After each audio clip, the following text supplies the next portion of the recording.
এবার শুধু এই তিনটি মন্ত্রণালয়ের সমন্বয় না, এবার সরকার ফাংশন করছে এক ওয়ান আমব্রেলার নিচে। This very good, very good. সরকার একটা আমব্রেলা, মন্ত্রণালয়গুলি সমন্বিত, সিদ্ধান্ত সমন্বিত, এবং সিদ্ধান্ত গ্রহণের ক্ষেত্রে মাননীয় প্রধানমন্ত্রী সবার মতামত বিচ্ছিন্ন না। মন্ত্রণালয় ইচ্ছা করলেই তার মতো করে ভুল সিদ্ধান্ত হয়েও যদি যায় বাস্তবায়ন করতে পারবে না। আগে অনেক ভুল সিদ্ধান্ত অনেক মন্ত্রণালয় নিয়েছে তার মতো করে, এখন সেই সুযোগ নেই। সিদ্ধান্তটি সঠিক হচ্ছে কিনা, জনবান্ধব হচ্ছে কিনা, রাষ্ট্রবান্ধব হচ্ছে কিনা, সেটা দেখার জন্য সুপারভিশন আছে। যার ফলে আমি মনে করছি যে প্রক্রিয়া সরকার এগোচ্ছে, যে ম্যান্ডেট জনগণ দিয়েছে, তার সুফল পেতে হলে নিশ্চয়ই। আর আরেকটা কথা বলতে হয় যে কনস্ট্রাকশন ওয়ার্ক এমন ওয়ার্ক, আপনি 2-3 মাসে সুফল দেখতে গেলে খুব কঠিন। আপনি যেমন একটা স্বপ্নের বাড়ি বানান, সেটা যেমন 2 বছর না গেলে আপনার স্বপ্নের বেডরুমটার অবয়ব দেখতে পারেন না।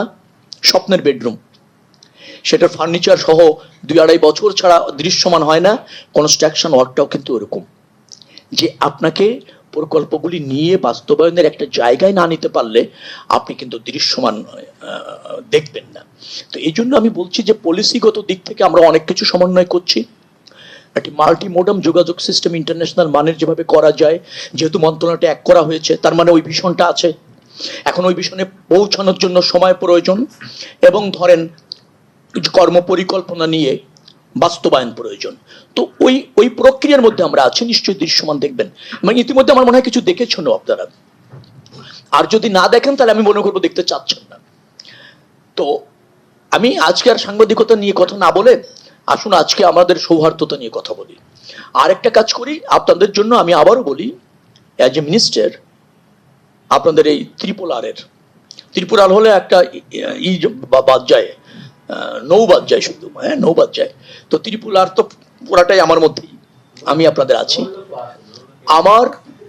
আমার অবস্থান স্পষ্ট এবং আপনাদের জন্য সবসময় অবারিত। আমার আবারও আমি আপিল করবে একটা জিনিস, আপনারা সবই জানবেন, কোনো সন্দেহ নেই, সবই আমি জানাবো, অঙ্গীকার আমার। কিন্তু আপনাদের কাছে একটা পরিমিতি বোধ আমি চাইবো, সেটা হচ্ছে প্রকাশ করার ক্ষেত্রে ডেফিনেটলি যেটা রাষ্ট্রের স্বার্থ সেটা প্রকাশ করবেন, যেটা অগ্রসর হওয়ার জন্য ইতিবাচক সেইটাকে সিলেক্ট করবেন, আর দেশপ্রেমে উদ্বুদ্ধ হয়ে যেটা প্রচার করলে দেশ এবং বৃহত্তর ক্ষতি হয় সেটা অ্যাডজাস্ট করবেন বা অ্যাবজর্ব করবেন অনলি। এটুকু হলে সব জানতে পারবেন।